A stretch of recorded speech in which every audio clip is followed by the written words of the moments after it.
हरे कृष्णा कृष्ण कृष्ण। गुरु जी पंचांग प्रणाम। गुरु जी पंचांग प्रणाम। हरे कृष्णा गुरु जी पंचांग प्रणाम। गुरु जी पंचांग प्रणाम। गुरु जी सभी भक्तों को पंचांग प्रणाम। गुरु जी दंडवत प्रणाम। गुरु जी पंचांग प्रणाम। हरे कृष्णा गुरु जी पंचांग प्रणाम। हरे कृष्णा गुरु जी पंचांग प्रणाम। प्रणाम। हरे कृष्ण सभी प्रणाम। भक्तों को पंचांग प्रणाम। हरे कृष्णा गुरु जी पंचांग प्रणाम। गुरु जी पंचांग प्रणाम। हरे कृष्णा सबको। हरे कृष्णा गुरु जी दंडवत प्रणाम। हरे कृष्णा सबको। हरे कृष्णा। हरे कृष्णा। गुरु जी पंचांग हरे कृष्ण प्रणाम। हरे कृष्णा। हरे कृष्णा सबको। हरे कृष्णा। कृष्ण गुरु जी पंचांग प्रणाम। हरे कृष्णा। हरे गुरु जी दंडवत प्रणाम। हरे सभी कृष्णा। भक्तों को दंडवत प्रणाम। हरे कृष्णा गुरु जी पंचांग प्रणाम। हरे कृष्ण गुरु जी पंचांग प्रणाम। जी हरे कृष्णा सबको। हरे कृष्णा। हरे कृष्णा। तो कृष्ण कृष्ण सबको। सबका स्वागत है सत्र में, जपस्त्र में। ओम अज्ञानतिमिरन्धस्य ज्ञानाञ्जनशलाकया चतुरुन्मिलितं येन तस्मै श्रीगुरवे नमः। जय श्री कृष्ण चैतन्य प्रभु नित्यानंद श्री द्वैत गदाधर श्रीवासदि गौरभक्तवृंद। हरे कृष्णा कृष्णा कृष्णा हरे हरे, हरे राम राम राम हरे हरे। हरे कृष्णा कृष्णा कृष्णा हरे हरे, हरे राम राम राम हरे हरे। ओके। हरे कृष्णा कृष्ण कृष्ण हरे हरे, हरे राम राम राम हरे हरे। जी। तो आज हम देखेंगे कि जप करने के पहले कौन सी प्रार्थना करनी है। ओके। जैसे हम जब शुरू करने से पहले कुछ प्रार्थना करनी होती है, तो आज हम वो देखेंगे कि जप करने से पहले हमें कौन सी प्रार्थना करनी चाहिए। और यहाँ पर कहा हुआ है कि अगर हम ये प्रार्थना बोलते हैं और तो उससे हमारा मन है वो शुद्ध हो जाएगा और हमारे में विनम्रता और सेवा करने की भावना हृदय में प्रकट होगी। और इस श्लोक के अर्थ पर हमें के गहराई से ध्यान देना है, उसके अर्थ को पढ़ना है। ओके। तो ये जो श्लोक है ये चैतन्य चरितामृत में से है, मध्य लीला में से। नाहम विप्रो न च नरपतिर नापि वैश्यो न शूद्रो नाहम वर्णी न च गृहपतिर ना वनस्थो यतिर्वा किंतु प्रोज्ञम निखिल परमानंद पूर्णामृताब्धिर गोपीर भरतुर पदकमलयोर दास दासानुदास।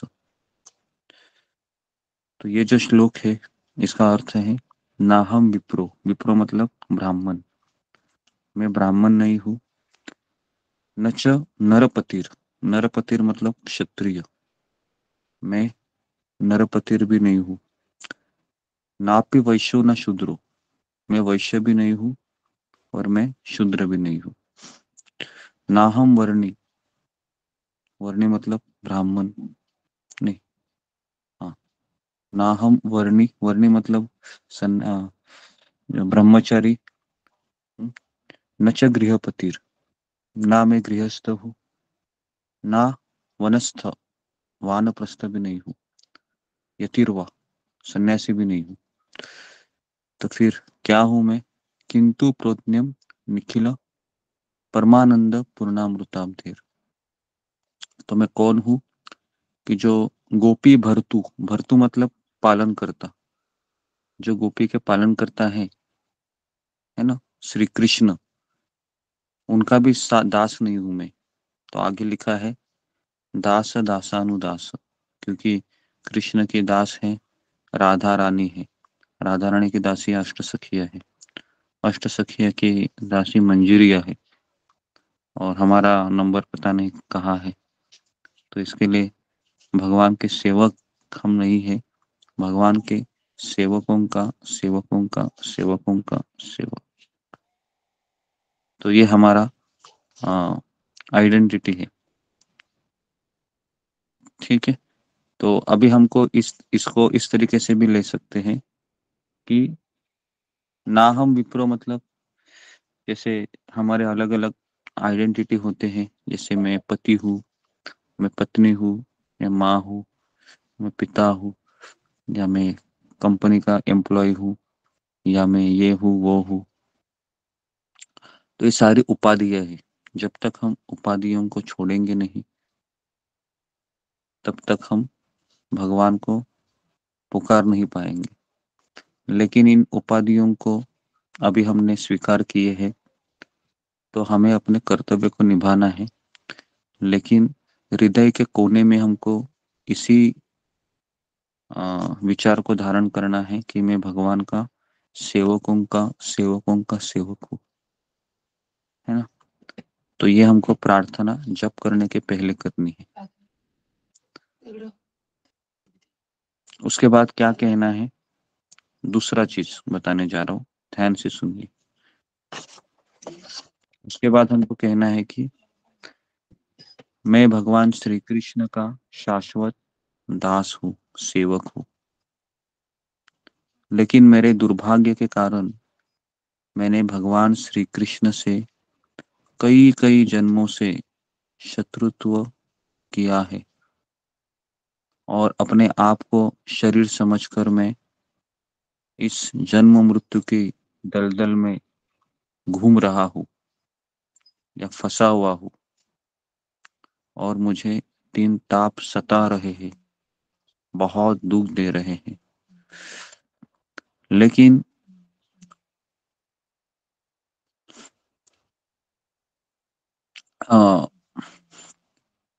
I have attend the mercy of my spiritual master, मैं अपने आध्यात्मिक गुरु की अहेतु की कृपा को प्राप्त किया है।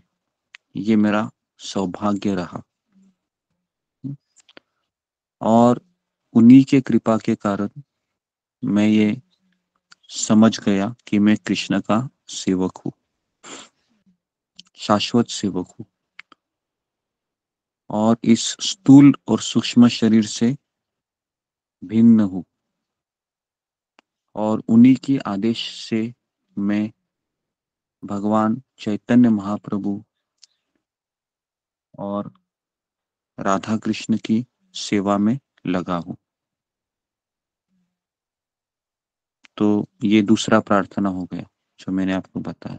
ये सारा चीज बोलना है जिसके कारण हमको ये समझ में आ रहा है कि हम जपा क्यों करते।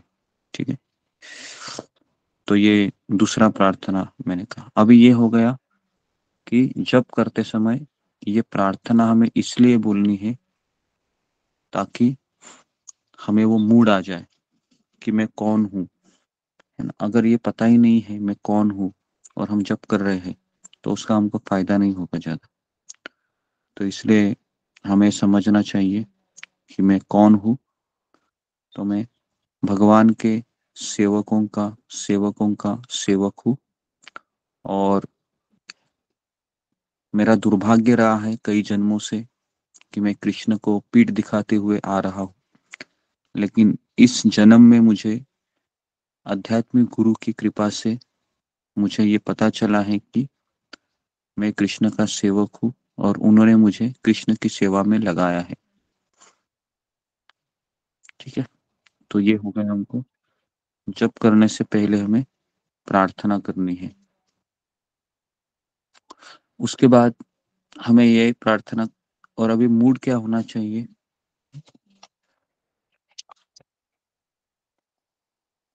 Okay.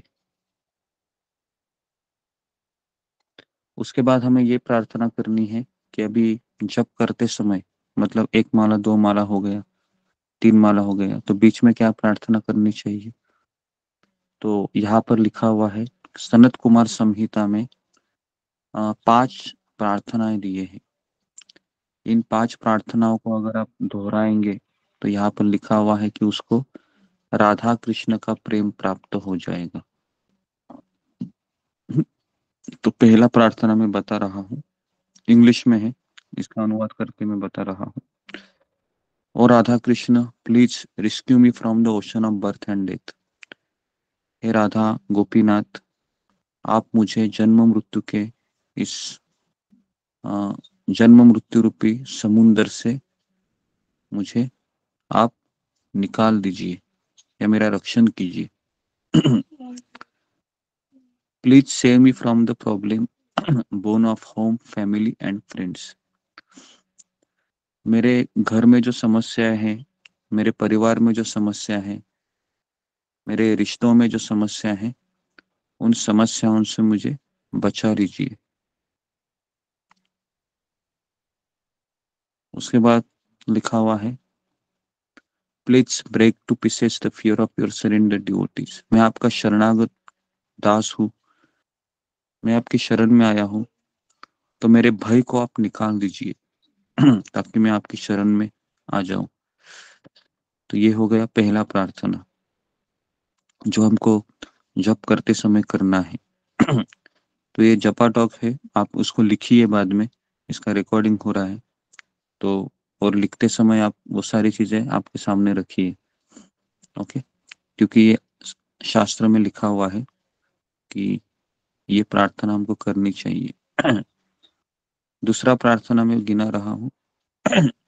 O Radha Krishna, today I place my self and everything I possess in this life और in the next at your lotus feet. हे राधा गोपीनाथ, आज मैं अपने आप को और जो मेरे पास है सब कुछ आपके चरणों में समर्पित कर रहा हूँ। ये दूसरा प्रार्थना कहना है आपको। तीसरा प्रार्थना करना है आपको, हे Radha Gopinath, I am an abode of all offences. मैं सारे अपराधों का मैं धाम हूँ, मेरे अंदर सारे अपराध भरे हुए हैं। I have abandon all spiritual duties. मैंने सारे आध्यात्मिक कार्यों का त्याग किया है। आई हैव नो शेल्टर, मुझे आश्रय नहीं है। हे Radha Gopinath, oh my lord, मुझे आप आश्रय प्रदान कीजिए। ये तीसरा प्रार्थना करना है जब करते समय। चौथा प्रार्थना करना है, oh master of Radha, I am yours. हे राधा के स्वामी राधानाथ, मैं आपका हूँ। हे गोपीनाथ, मैं आपका हूँ। I offer my thoughts, words and deeds to both of you. मैं मेरे विचार, मेरे शब्द और मेरे कार्य आपको समर्पित करता हूँ। आप दोनों मेरे जीवन का ध्येय है। तो ये प्रार्थना तीसरा प्रार्थना हो गया जो हमको जप करते समय बोलना है। ये नहीं बोलेंगे तो मूड नहीं आएगा, है ना, क्योंकि हमारा जप मैकेनिकल हो जाता है फिर, और मैकेनिकल जप ना हमें आनंद देगा ना कृष्ण को आनंद देगा। तो इसलिए अपनी भावनाओं को चेक करते रहना है कि मेरे में भावना आ रही है नहीं आ रही है तो पढ़िए। चौथा है, oh Radha Krishna, you are like two greater ocean of mercy. आप कृपा के दोनों सागर हैं। Please be merciful to me, कृपया करके मेरे ऊपर कृपा कीजिए। मैंने आपकी शरण ली है, मैं आपको शरणागत हूँ। मैं बहुत पापी हूँ, अपराधी हूँ, लेकिन आप मुझे अपनी दिव्य सेवा में लगा लीजिए। इस तरीके से आपको ये चौथा प्रार्थना बोलना है कि मैं पापी हूँ, अपराधी हूँ, फिर भी आप मुझे अपनी सेवा में लगाइए। तो ये 4 प्रार्थना है, सॉरी 5 है ये। सनत कुमार संहिता में ऐसा बताया गया है, जप करते समय बोलने से आपको तुरंत, है ना, राधा कृष्ण का प्रेम प्राप्त हो सकता है। ओके, तो आज हमने 2 प्रार्थनाएं किया। पहला प्रार्थना हमने ये किया कि जप करते समय हमें जप करने के पहले क्या बोलना चाहिए, ये भी मैंने आपको बताया। और जप करते करते कौन सी प्रार्थना बोलनी चाहिए, ये भी मैंने आपको बताया। और अभी कल मैं आपको बताऊंगा कि जप होने के बाद, 16 माला होने के बाद भी प्रार्थना बोलनी है। ठीक है, तो कल मैं आपको वो बताऊंगा। तो ये बहुत जरूरी है प्रार्थना करना। अगर हम प्रार्थना नहीं करेंगे तो हमें कृपा नहीं मिलेगी। तो प्रार्थना का अर्थ है कि गिड़गिड़ाना, जिस तरह से एक भिखारी गिड़गिड़ाता है मालिक के सामने, है ना। और सबसे सबसे ज्यादा भीख उसी व्यक्ति को मिलती है जो बहुत अच्छे से गिड़गिड़ाता है ना, बराबर है।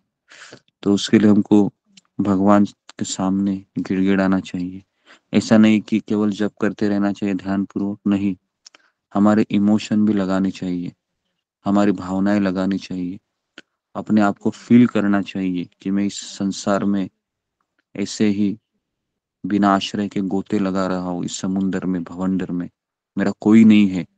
भले ही मैं परिवार में रह रहा हूँ, लेकिन ये परिवार वाले केवल स्मशान तक ही आने वाले हैं मेरे साथ, आगे ये लोग नहीं आएंगे। तो वैसे भी ये लोग मेरी कुछ सहायता नहीं कर सकते हैं। तो इसके लिए हमें पूरा आश्रित होना चाहिए भगवान के ऊपर। और अगर हमारे पास घर है, पैसा है, पति है, पत्नी है, बच्चे सब है, लेकिन हमें ये समझना चाहिए कि ये सारे आ, थोड़े समय के लिए मेरे साथ रहेंगे, क्योंकि इस संसार में हम कुछ भी नहीं लेके जा सकते हैं। केवल हमारा जपा में, कथा में जो हमने चेतना बनाई है, उस चेतना को ही हमको लेके जाना है। तो हमेशा हमको इसको याद रखना चाहिए। तो मैं यहाँ पर रुकता हूँ। ओके, बहुत बहुत धन्यवाद आप सबका। आप आ रहे हो, सुन रहे हो, समझ रहे हो कि मेरा जीवन का ध्येय क्या है, कहाँ मुझे चलना है, कहाँ तक मैं आया हूँ, है ना। तो ये भक्तों का सत्संग है, तो हमें इसको पकड़ के रखना है ना। अगर हम पकड़ के रखेंगे तो हमारे में कितनी भी बुराई क्यों ना हो हम चलते रहेंगे, और हमको चलते रहना है। ओके इस भक्ति मार्ग पर। तो इसके लिए हमको रोज सुबह उठना है, जपा करना है, कथा सुननी है ना। इससे ही हमारा जो आत्मा है वो शांत हो जाएगा और उस आत्मा संतुष्ट हो जाएगा। तो आज हम ज्योतिष मणि के ऊपर ध्यान करेंगे अच्छे से, है ना। तो मैं यहाँ पर रुकता हूँ। हरे कृष्णा प्रणाम, कृष्णा हरे कृष्णा कृष्ण, हरे सभी हरे, भक्तों को प्रणाम।